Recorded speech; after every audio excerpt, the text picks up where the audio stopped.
بار دیگر صبحتان با خیر و شادی باشد بینندگان عزیز. ادامه برنامه بامدادی صبح دوشنبه است و در مهمانی ما قرار دارند دیرکتور مؤسسه نشریه معارف نجمیدین صلاح‌الدین زاده. شما را به برنامه خوش آمدید میگیم. سلامت باشید. سرآول میخواستم اوید به تاریخ پیدایش نشریات معارف اظهار نظر میکردید. مؤسسه نشریه معارف وزارت معارف و علم جمهوری تاجیکستان 16 نوامبر سال 1958 در زمینه نشریات نشر داوتاج یعنی که نشریات دولتی تاجیکستان تشکیل شده است. اساساً در سه شعبه ایجادی یعنی که شعبه فنهای دقیق، شعبه فنهای گومنیتری و شعبه ادبیات نشری بچگانه تشکیل شده است و با 19 واحد کاری و سال 1975 این نشریات یعنی که نشریات معارف با 9 شعبه ایجادی یعنی که برای هر یک فن ادبیات تعلیمی در علاهیدگی متخصصان همین ساحه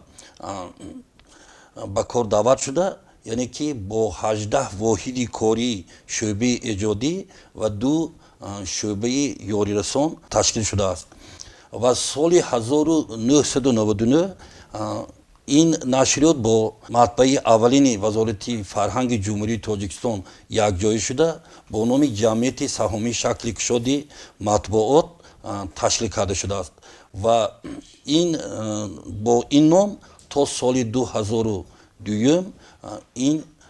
جمعیت فعالیت کرده است و با قرار حکومت جمهوری تاجیکستان اولی سال 2002 با نام مؤسسه نشریه معارف و فرهنگ در ساختار وزارت فرهنگ جمهوری تاجیکستان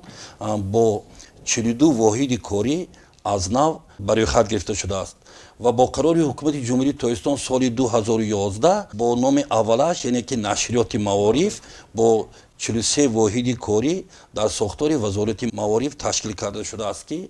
تا امروز فعالیت می نماید. البته گفتن جایز است که امروز مؤسسه با 21 واحد کاری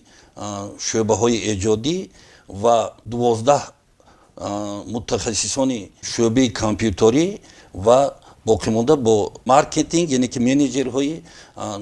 ساحه ادبیات تعلیمی فعالیت می نمایند. سمت اساسی فعالیت نشریات به چی نگرانیده شده است؟ البته چنانکه که معلوم است، البته از نام خود مؤسسه هم معلوم است، مؤسسه نشریه معارف وزارت معارف و علم جمهوری تاجیکستان این پروژه برای آماده نمودن، تیار نمودن و به چاپ اجازه دادن ادبیات تعلیمی، متدی و برنامه‌های تعلیمی می باشد و هر سال از طرف مؤسسه زیاده از 50 تا 52 نامگاه ادبیات تعلیمی کارکرد می شوند و برای نشر با شرکت های غالب آزمون با واسطه وزارت معارف و علم جمهوری تاجیکستان پیشنهاد کرده می شوند. امروز نشریات معارف با کدام ساختار و نهادها همکاری دارد؟ البته با دستگیری به واسطه اساسگزار صلح و وحدت ملی پیشوای ملت پرزیدنت کشور محترم امامعلی رحمان امروز در خواجگی های خلق جمهوری یکی ساحه این یعنی که ساحه طب نشر رو به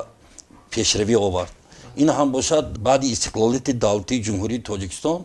یعنی که اندوستری پلیگرافی جمهوری تاجیکستان به یک مرحله زمانوی یعنی که به معاصر گذشت. امروز در جمهوری گفتن ممکن است که مقایسه با دوران شوروی امروز گفتن ممکن است که تمامی توپ‌ها یعنی که ادبیات تعلیمی و اون تجهیزات رقمی و تجهیزات که پلیگرافی که از بیرون از کشور آوردن امروز پورا جوابگو با طلبات امروزی پلیگرافی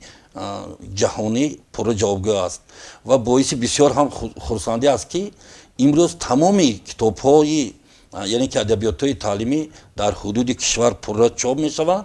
و از یعنی که آماده سازی تا چاپ شدن پورا در خودی کارخانه های طب و نشر جمهوری پورا به سامان رسانده می شوند. با همگان معلوم است که مجموعه 3 بهار استقلال در مؤسسه نشریه معارف به چاپ رسیده است و اوید به اهمیت چاپ مجموعه 3 بهار استقلال ابراز نظر میکرده. البته گفتن جایز است که روی چوب آمدن این کتاب یعنی که سلسله کتاب ها با نام 30 سالگی استقلال دولتی جمهوری تاجیکستان خودی از نامش یعنی که از عنوانش معلوم است که این کتاب بخشیده به 30 سالگی استقلال دولتی جمهوری تاجیکستان بخشیده شده است و این کتاب ها در پرتو اون تاکید های جناب عالی که در واخری بازیایان کشور گفته بودند یعنی که مطالعه ادبیات های بدیعی در تمامی مؤسسه های تعلیمی نوبسته از شکل مملکتش امروز در دوره تعطیل های زمستانی تابستانی به راه مانده شود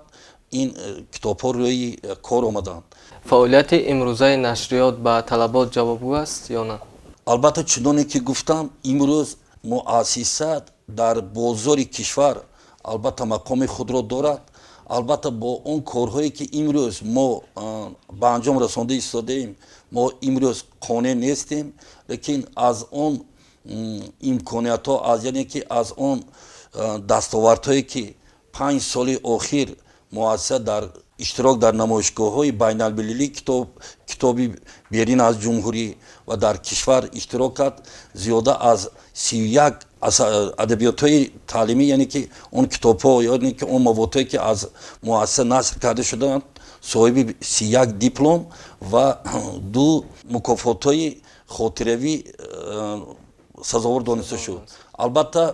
چنانکه که گفتم ما با این قانع نیستیم و متخصصان را امروز ما بیرین از کشور با واسطه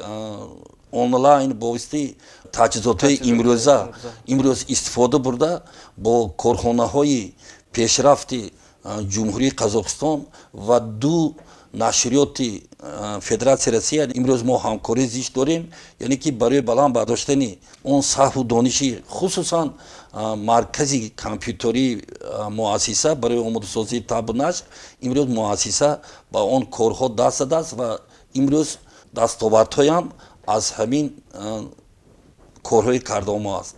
تشکر زیاد برای یک صحبت واقعا هم صمیمی. سلامت باشید. بینندگان عزیز بار دیگر یادآور می‌شویم که هم صحبت ما بودند دیرکتور مؤسسه نشریه معارف نجمیدین صلاح‌الدین زاده. بخش‌های دیگر برنامه فرهنگی و فراغتی صبح دوشنبه ادامه دارند. ما را همراه باشید.